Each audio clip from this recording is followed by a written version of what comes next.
Siddhu sir, ఈ movie థియేటర్లో release చేయమని రానా సార్ మిమ్మల్ని అడిగారా, మీరే రానా సార్ అడిగారా? నేనే తను అడిగానమ్మా. నేను రవి అంటే యాక్చువల్లీ నేను అంత యాక్టివ్గా ఉండను ఇన్స్టాగ్రామ్లో ట్విట్టర్లో. బట్ రవికాంత్కి ఏంటంటే తనకి ఎప్పుడు ట్యాగ్ చేస్తూ ఉండేవాళ్ళు అనమాట రవిని చాలామంది. ఇలా కృష్ణ లీలా రీ రిలీజ్ చేయండి థియేటర్స్లో అని. అవి నాకు తను ఊరికే ర్యాండమ్గా షేర్ చేస్తూ ఉండేవాడు. నేను అలా ఒక 4-5 వచ్చేసరికి నేను కూడా అవును అడుగుతున్నారు కదా చేసేసుకోవాలని చెప్పి then I sent it Rana. అప్పటి నుంచి నాకు పట్టొచ్చింది లేదు చేయాలి ఎలాగైనా అని చెప్పి. Randomly one day I told him Valentine's day is a good day to do it అని. సో నేను అడిగాను తను to answer your question. So as you said Valentine's day రోజు ఈ మూవీ ఎందుకు చూడాలి అంటే లవర్స్ మధ్యలో లవ్ ఎంత కాంప్లికేటెడ్ అని థియేటర్లో పోయి చూస్తే కానీ అర్థం కానీ చెప్పి it's complicated we can prove it by making the audience to come on Feb 14th.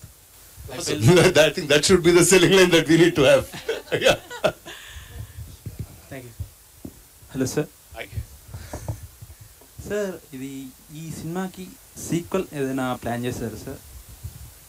ఏదైనా ప్లాన్ చేశారా సార్?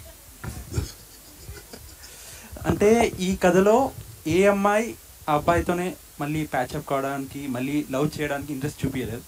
నెక్స్ట్ సినిమాలో ఒకవేళ ముగ్గురు అమ్మాయిలు ఒకే అబ్బాయితోని జస్ట్ కాంప్రమైజ్ కావడానికి ట్రై చేస్తారా?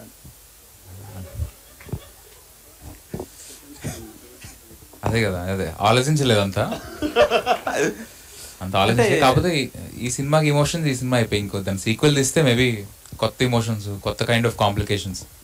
అంటే ఇది కృష్ణ అండ్ లీలాస్ కదా, నెక్స్ట్ మన్మథ అండ్ లీలాస్ అని. లేదు లేదు లేదు, ఇట్స్ కాంప్లికేటెడ్. ఒకసారి పెట్టినందుకే వాయించారు, ఇప్పుడు పెట్టలేను. Sequel I think it's very complicated. Thank you sir. Shakti గారు